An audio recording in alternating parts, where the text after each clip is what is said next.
Halo semuanya, kembali lagi bersama saya Uta di konten Meracau. Kali ini kita akan bahas soal ini adalah episode ketiga dengan tema politik yang akan aku angkat karena sesuai dengan apa yang aku yakini bahwa kita akan membombardir konten Meracau dengan tema-tema politik karena tahun ini adalah tahun politik.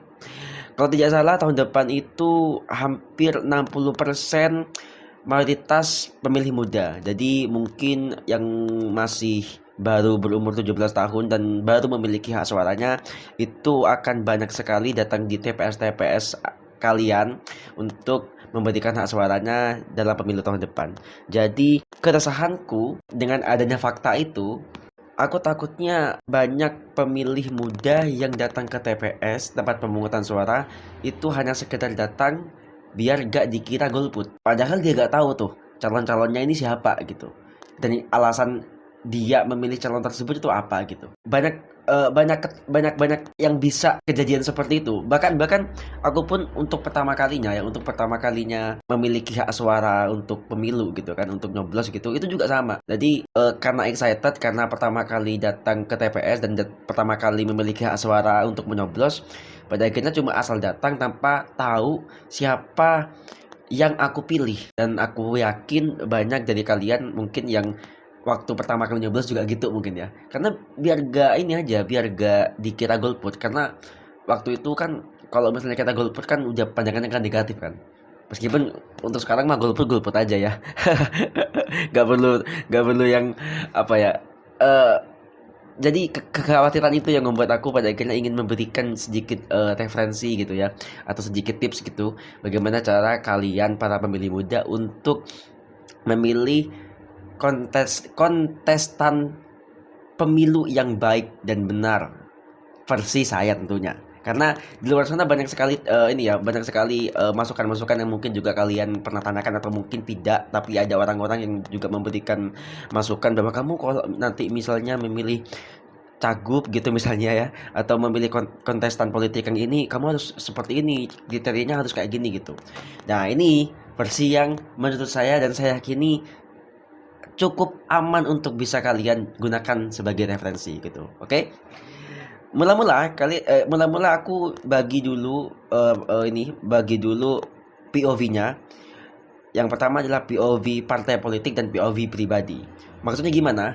Jadi gini, aku yakin di antara kalian juga banyak yang bukan hanya mengidolakan satu politikus tertentu, tetapi ada juga yang mengidolakan partai. Nah, untuk kasus parpol, agaknya susah untuk dibelokkan jika kalian ingin memilih kontestan politik. Karena biasanya ketika kalian ngefans misalnya ya, andai kata ngefans sama satu parpol, otomatis kontestan pemilunya akan memilih dari parpol tersebut. Jadi misalnya kalau misalnya aku ngefans sama partai A nih misalnya, maka kontestan politik yang aku pilih tahun depan otomatis berasal dari partai A. Kebanyakan seperti itu. Tapi kalau kita melihat dari POV personal, berarti kita memilih berdasarkan manusianya. Jadi meskipun kalian mungkin pendukung partai A, tapi ngelihat ada calon dari partai B bagus, kalian pilih itu. Seperti itu. Kalau kalau yang POV partai parpol ya, POV parpol itu udah gak bisa dibolokin lah. Karena biasanya kalau misalnya kalian ngefans sama parpol atau mungkin kalian kader parpol gitu, otomatis sih pasti milih sesuai dengan arahan dari ketum kan, seperti itu. Tetapi yang banyak yang harus diperhatikan ketika kita mengambil dari sisi manusianya yang kita pilih gitu. Berarti sisi politikus secara pribadi gitu. Nah, untuk POV politikus secara pribadi, POV personalnya itu juga nanti aku akan masukkan beberapa kriteria yang harus kalian notice agar tidak salah pilih gitu. Oke. Pertama tentu kalian harus melihat dari aspirasi yang dibawa oleh politikus tersebut. Jadi apakah aspirasinya itu sesuai dengan apa yang kalian inginkan? Apakah politikus tersebut sesuai dengan kebutuhan di daerah kalian? Jadi misalnya kalau misalnya memang di daerah kalian membutuhkan mungkin penggerak UMKM jauh lebih bagus, atau mungkin agar infrastruktur di daerah kalian oke nih misalnya. Jadi kalian tinggal melihat nih apakah memang aspirasi dari politikus tersebut menuju ke arah sana. Jadi harus sesuai dengan kondisi daerah tempat di mana politikus tersebut itu kampanye atau akan masuk ke dapil tersebut gitu, ngerti gak maksudku? Jadi karena gini, karena banyak dari biasanya kita tuh gak concern terhadap daerah kita masing-masing biasanya, hanya sekedar memilih memilih kontestan satu atau dua gitu udah selesai gitu perkara gitu. Tapi sebenarnya nggak bijak seperti itu. Kalian juga harus notice soal daerah kalian juga gitu misalnya, karena takutnya ada beberapa politikus yang kemudian ketika udah mengucapkan berbagai macam hal ketika kampanye gitu, gak nyinggung sama sekali tentang problem di daerah kalian dan tidak mempunyai solusi untuk menangani problem itu. Banyak sekali politikus yang seperti itu, karena memang kayaknya kebanyakan dari politikus-politikus tuh juga yang nggak berasal dari daerahnya gitu, ketika masukku kayak misalnya aku nih mau nyalon di Jabar gitu misalnya ya, padahal aku bukan orang Jabar gitu misalnya gitu. Jadi agak susah memang untuk mengerti tentang kondisi dan geografi dan masalah-masalah yang ada di Jabar. Kebanyakan seperti itu. Jadi kalian harus benar-benar paham dan benar-benar menggarisbawahi apakah politikus tersebut mampu atau atau sesuai gak dengan kriteria dan kebutuhan di daerah kalian. Oke? Semoga kalian sampai sini bisa paham ya soal itu ya. Kemudian kalian juga harus notice soal rekam jejak dari politikus tersebut. Misalnya sepak terjang politiknya gimana, apa sebelumnya pernah di DPRD mungkin, atau mungkin pernah jadi wali kota, atau mungkin pernah di jadi bupati misalnya, atau mungkin dan segala macam. Kalian juga harus melihat rekam jejak politiknya seperti apa. Oke. Kedua, kalian juga harus melihat apakah ada masalah hukum yang membelit politikus tersebut gitu.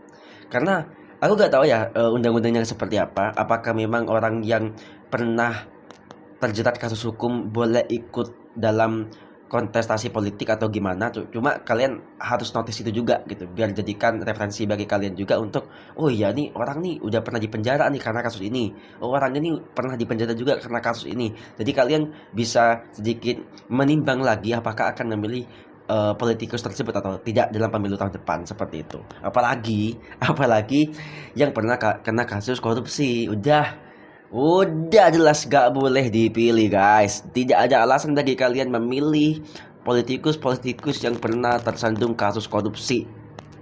Tidak ada alasan yang paling masuk akal untuk memilih dia gitu ya. Udah kan, ngapain koruptor dipilih lagi gitu kan ya. Dan banyak sekali masalah-masalah hukum yang berlaku, termasuk soal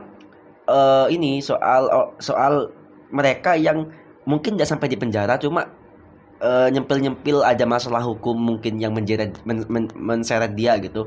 Itu juga harus kalian pertimbangkan. Oke? Jadi kalian harus pertimbangkan matang-matang soal itu.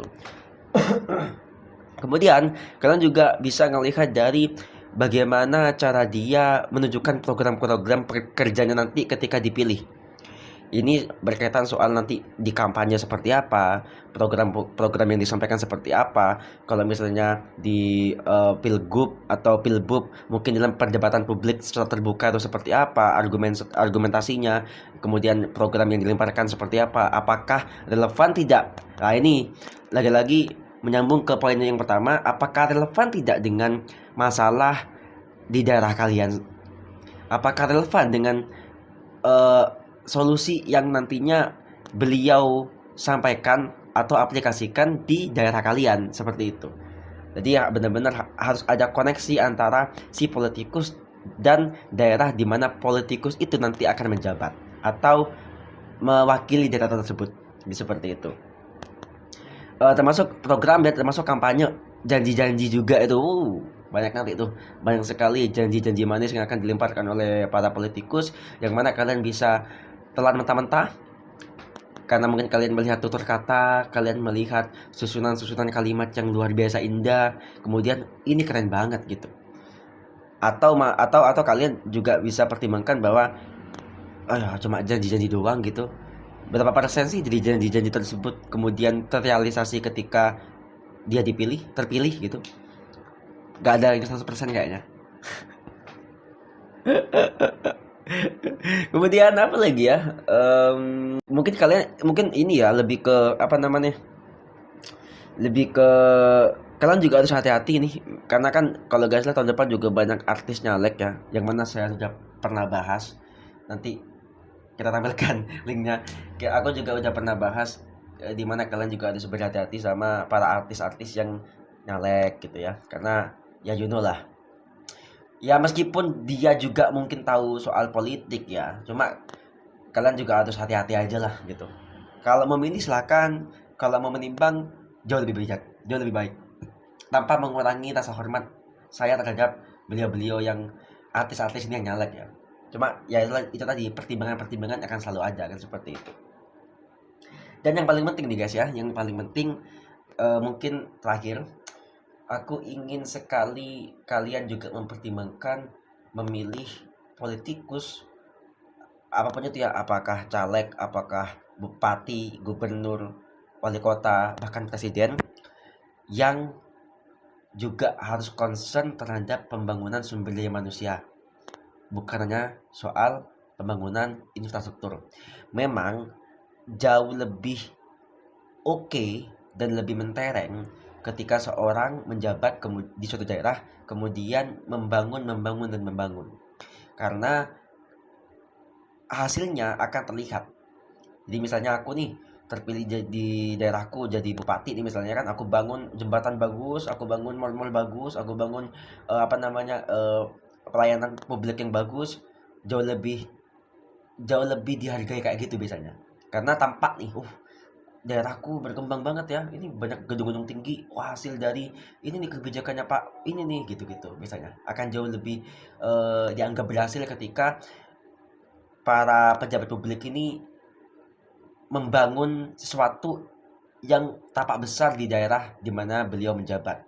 Tetapi jarang sekali pejabat publik yang concern terhadap pembangunan sumber daya manusianya. Nah, jadi kalau kalian nanti misalnya ketika dengan kampanye atau mungkin kalian ngorek-ngorek salah satu politikus gitu kan, yang salah satu mungkin program kerjanya adalah pembangunan sumber daya manusianya, aku pikir cukup jadi pertimbangan yang masuk akal untuk memilih dia karena jarang banget sekarang pejabat publik yang concern terhadap pembangunan SDM.